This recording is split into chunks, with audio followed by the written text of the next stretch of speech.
আসসালামু আলাইকুম। সবাই কেমন আছেন? আশা করি সবাই ভালো আছেন। আলহামদুলিল্লাহ আমি আল্লাহর রহমতে অনেক ভালো আছি।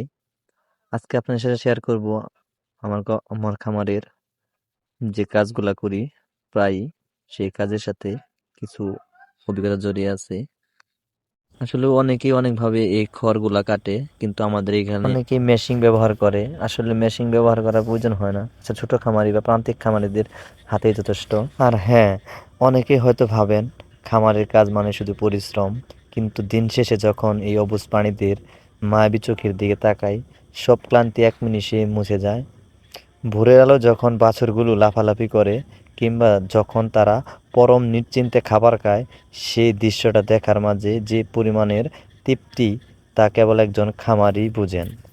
নিজের হাতে একটা স্বপ্নকে তিলে তিলে বড় করে তোলা, এই আনন্দ আসলে বলে বোঝানো সম্ভব নয়। এটা শুধু ব্যবসা নয়, এটা একটা গভীর ভালোবাসা। সবাই সাপোর্ট করবেন, ভালো লাগলে